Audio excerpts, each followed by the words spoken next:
સત્વ રજ તમ એ ગુણ નહીં, પણ ગુણી એટલે ભગવાન બિરાજે છે, એનું નામ નિર્ગુણ.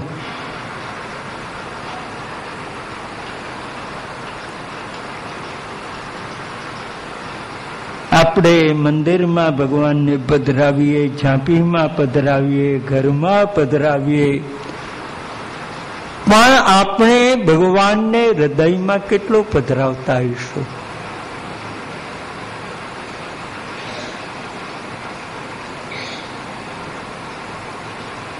મંદિરમાં પધરાવીએ છીએ, ઘરમાં, ઝાંપીમાં, પણ આપણે હૃદયમાં પધરાવવાનું ભૂલી જઈએ છીએ.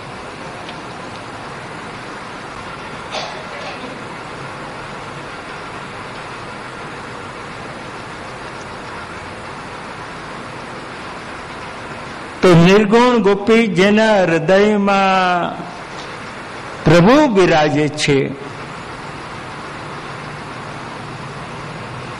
એ બોલે છે, મધુરયા ગિરા વલ્ગુવાક્યયા બુદ્ધ મનોજ્ઞયા પુષ્કરે ક્ષણ વિધિ કરી રીમા નિરમયતિ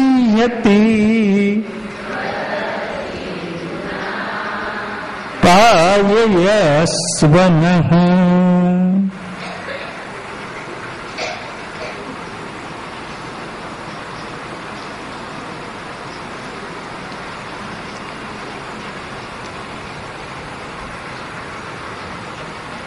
પ્રભુ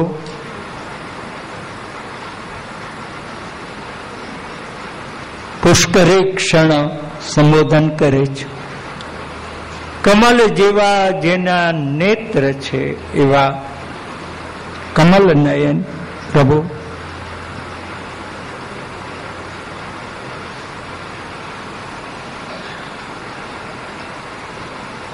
આપની મધુર વાણી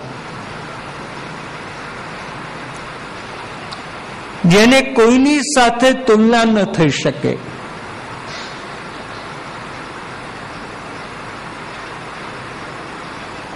જ્ઞાનીજનો પણ આપની વાણીથી મંત્રમુગ્ધ બની જાય.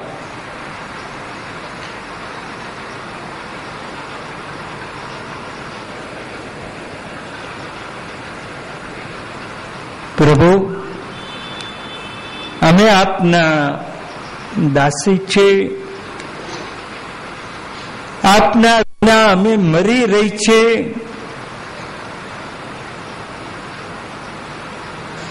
બસ આપ અધરામૃતનું પાન કરાવો, જીવન આપો.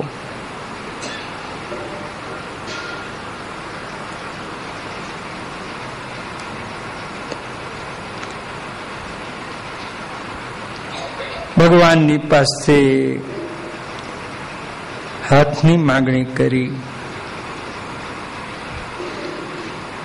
સ્વરૂપ દર્શનની યાચના કરી, ચરણ પોતાના હૃદય ઉપર પધરાવા, પોતાના સામે મધુર સ્મિત કરવાની વિનંતી કરી.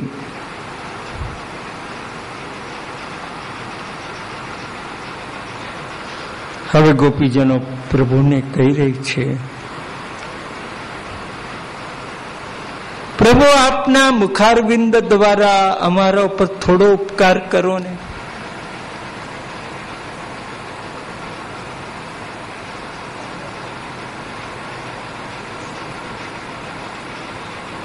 અને મુખારવિંદમાં વાણી પણ આવી જાય. હો,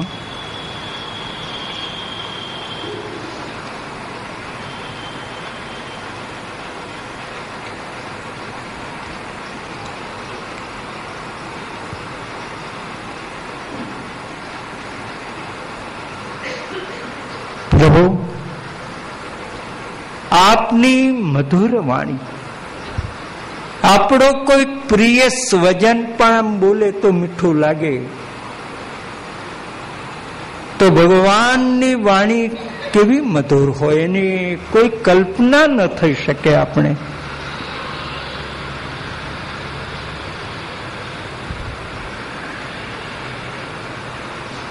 પ્રભુ આપ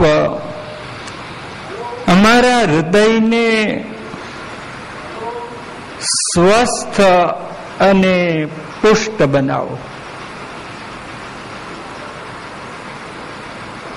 અમે આપની દાસી છે, આપની આજ્ઞાને માનનારી છે, આપની આજ્ઞામાં રહેનારી છે.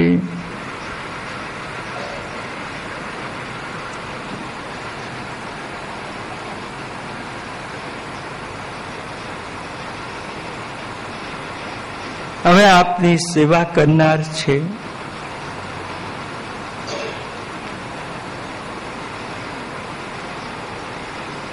પ્રભુ આપ અમારા મોહને નિવારણ કરો.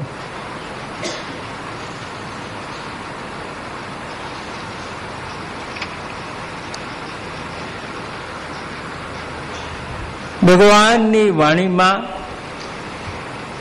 જ્ઞાની જનો અનંત આનંદ લે છે. વેદ, ગીતા,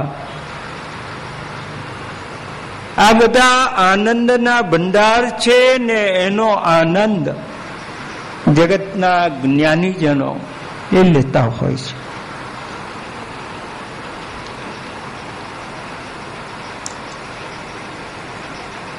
આપણને આમ સુબોધનીજી વાંચતા કંટાળી જઈએ ને મગજ થાકી જાય ને આ બધું થાય,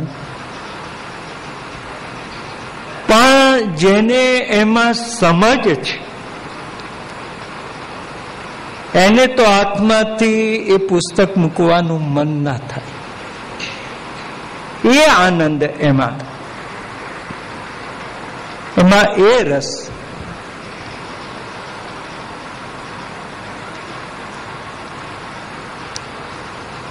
એક વખત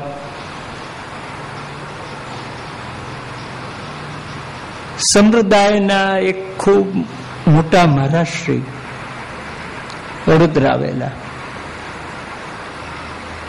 એમણે બદ્રીનાથ શાસ્ત્રીજીને બોલાવ્યા.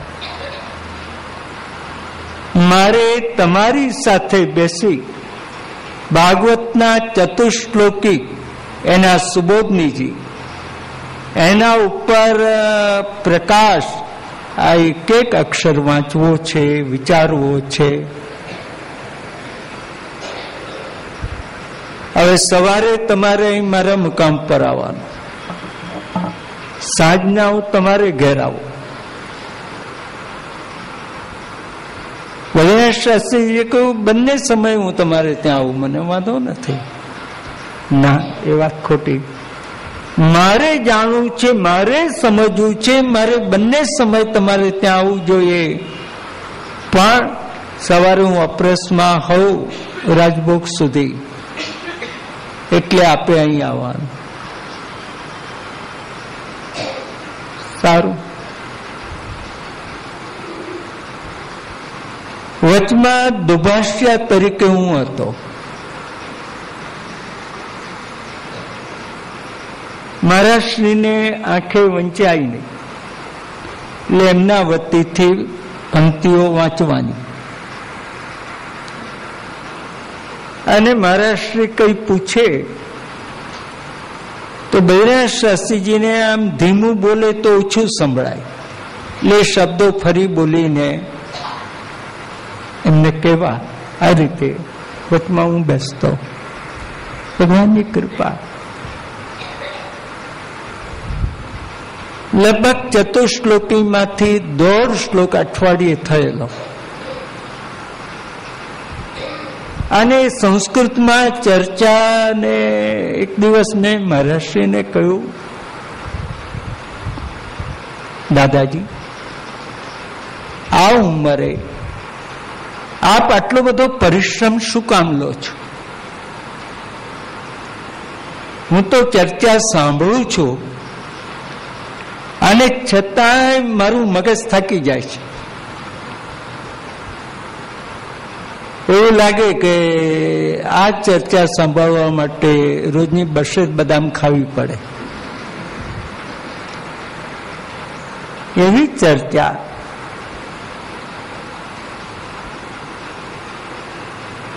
શા